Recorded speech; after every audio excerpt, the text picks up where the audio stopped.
Assalomu alaykum, hurmatli foydalanuvchilar. Ko'pchilik brute force xakerlik hujumi haqida eshitgan bo'lsa kerak. Buni men qisqacha birinchi darsda sodda qilib tushuntirib beraman. Masalan, sizga PDF fayl keldi yoki yuklab oldingiz. Mana ochamiz. PDF faylni ochsak, parollangan. Ochib bo'lmaydi.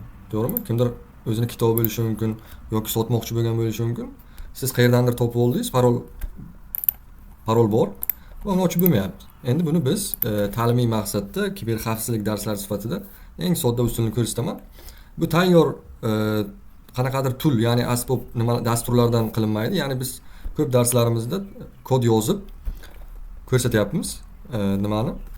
Mana kod yozib ko'rsatyapmiz mana. Endi biz buni sinab ko'ramiz. Mana shu parol, mana birinchisi oddiyroq parol, ikkinchisi murakkab parol.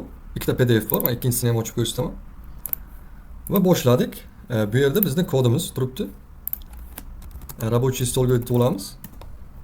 Va bizga Python kodimiz Pythonda yozilgan va fayl nuqta py keyingisi fayl pdf va bizga word list bor. Bu nima desa, bunda brute force usulida millionlab baza bo'ladi, parollar. Masalan, tarqalib ketadi-ku 1 2 3 4 5 admin 1 2 3 parollar.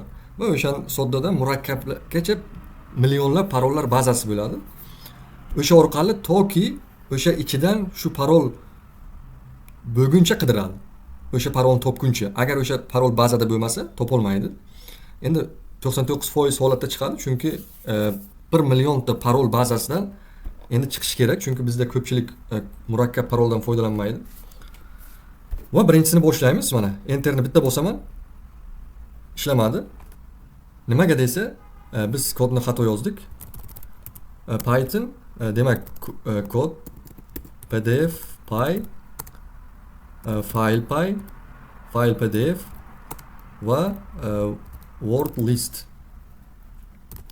.text. Enterda bitta bosamiz. Mana parol topildi. Parol 1 2 3 4 5 6 ekan mana. Mana demak fayl yana qo'shimcha saqlandi. Mana buni ochib ko'ramiz. Ochildi. Endi mana 1 2 3 4 5 6 deyapti. O'sha faylni ochib ko'rsak 1 2 3 4 5 6. Mana demak parol muvaffaqiyatli topildi.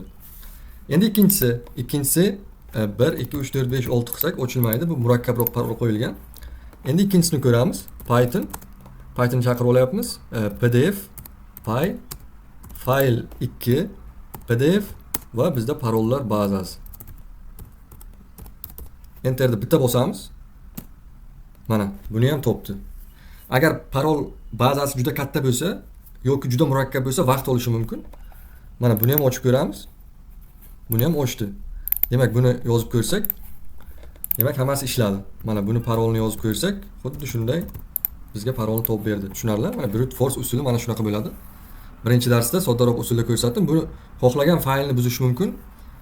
Hozircha darsimiz shu. Keyingi darslarda yana murakkablashtirib o'raveramiz. Katta rahmat, salomat bo'ling.